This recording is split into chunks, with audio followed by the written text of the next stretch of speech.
Curioso sobre Tron and Liberty? Tron and Liberty vai sair em outubro, sendo publicado pela Amazon Games no modelo free-to-play e havendo servidores na América do Sul. Será um jogo multiplataforma, sendo lançado para PC, PlayStation 5 e Xbox. Aqui é o Tominha, vamos conhecer este MMORPG bem promissor. Antes de comentar sobre detalhes do jogo, é bom apontar um pouco do histórico.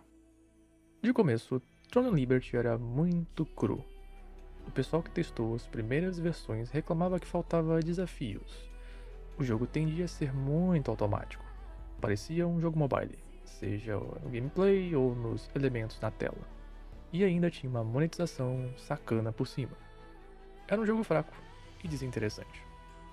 Mas felizmente a desenvolvedora tomou uma atitude boa e reformulou muita coisa. Agora finalmente entregando algo decente para o público. A desenvolvedora é bem conhecida pelos jogadores de MMOs, a NC Soft, pois tem em mãos jogos famosos como Guild Wars, Lineage, Ion e Blade & Soul. Para algumas pessoas isso pode ser bom ou ruim, a depender da experiência que teve com estes jogos no passado. Diferente de muitos outros jogos, Tron and Liberty terá uma ampla localização, possuindo textos em inglês, espanhol, francês, alemão, português e japonês, porém com áudio apenas em inglês, japonês e coreano. Melhor que muitos outros jogos do mercado, o que é um ponto muito positivo.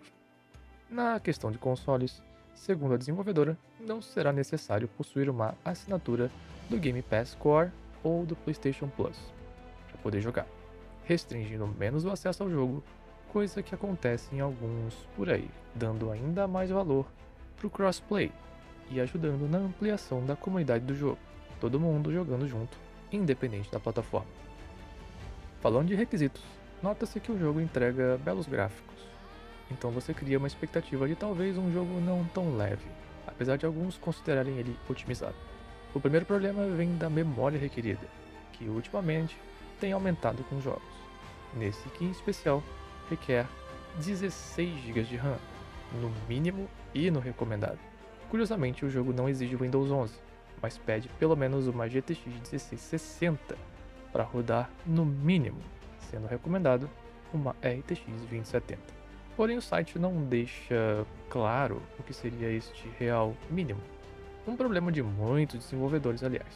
Será que é tão difícil explicar exatamente o que é mínimo ou máximo pra gente? O processador mínimo é um i5 7700, um modelo já bem datado. Não é uma máquina tão cara pro mínimo no PC, mas eu vejo como um jogo pesado a depender do desempenho real, em especial quando tiver muitos jogadores na tela, que é o teste verdadeiro dos MMOs. Em comparação com outros jogos mais estabelecidos, ele é definitivamente bem mais pesado. Agora gameplay. O jogo é um amálgama entre action e target. Me lembra a ideia do Guild Wars 2 neste aspecto. Logo ele tende ao action com um óbvio indicador de alvo, algo bem legal até. Uma coisa que para alguns vai ser bem ruim é que o jogo não possui classes fixas, parecido com o New World. Seu equipamento ditará o que você é na prática. Porém, eu gostei da possibilidade de você poder distribuir seus pontos de atributos, dando aquele sentimento de MMORPG mais clássico. As habilidades upam mediante o uso de livros de habilidades, o que me deu um flashback do Lost Ark imediatamente quando descobri. As skills são relativas às armas, mas você terá ainda algumas passivas independentes e um sistema à sua escolha de counter e parry, dando uma flexibilidade diferenciada para o combate. De quebra você ainda tem um sistema de maestria para cada arma, ampliando ainda mais seu potencial o quanto mais você se dedica àquele tipo de arma. Na parte de equipamento ainda, mantém a tradição de níveis de qualidade e com um sistema de aprimoramento não punitivo, isto é, você não tem chance de quebrar uma peça ao melhorá-la. A exceção vem apenas quando você transfere o aprimoramento de um item para outro, perdendo o item original.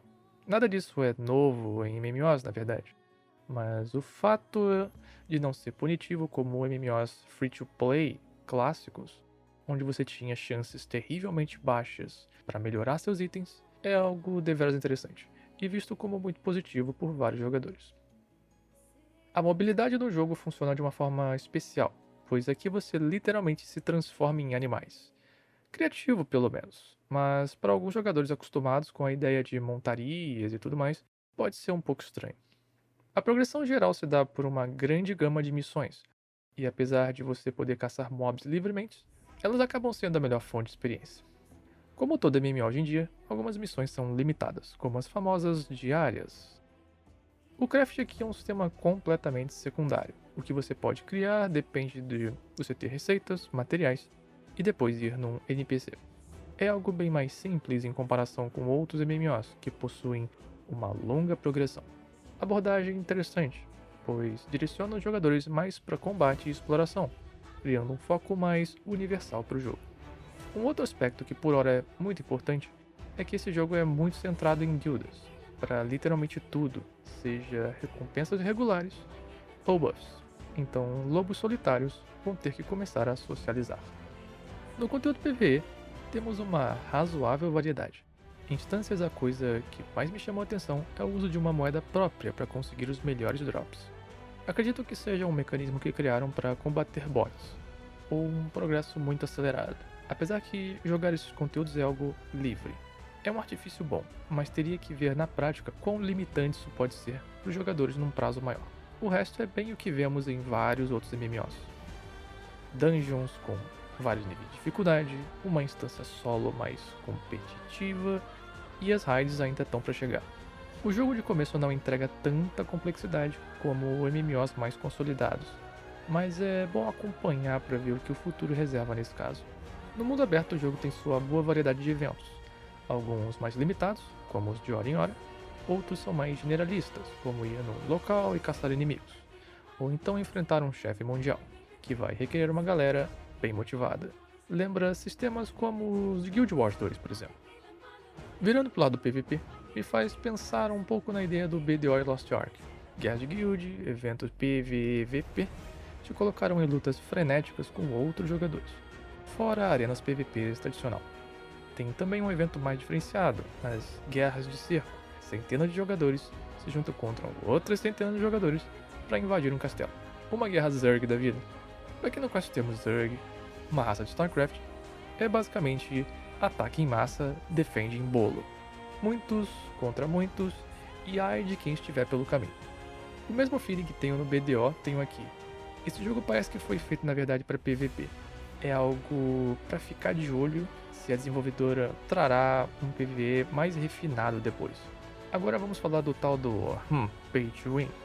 O jogo possui uma moeda premium chamada Luzente, sendo usada na própria loja cosmética, mas também na casa de leilões. Isso aqui me lembra muito as restrições que eu via no Lost Ark. E apesar do sistema ser interessante, é preocupante, pois existem históricos desse tipo de sistema dar errado. A moeda trocável ser algo que você compra com dinheiro real é deveras suspeito. É dito por muitos que tudo no jogo é bem farmável, mas afirmar isso é complicado, porque é o tempo requerido para conseguir essas coisas que vai fazer este jogo ser satisfatório ou não para o jogador médio. E isso pode ser o caixão do jogo.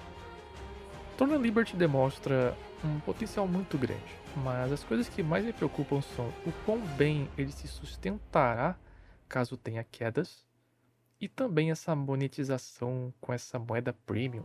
Pode dar muito certo, mas deixa tudo escancarado pro Pay to Win comandar o jogo.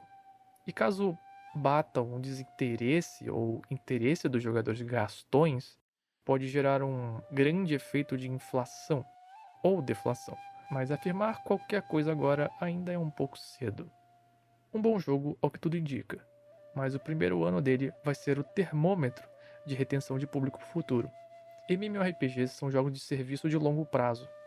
A desenvolvedora precisa ter ótimos planos para manter a fidelidade e o ânimo dos jogadores por anos, e não apenas poucos meses. Ao menos, essa é a minha visão. Torço para que tudo dê certo. Faltam novidades duráveis nesse mercado. Então, por aqui é isso. Fiquem bem e até a próxima.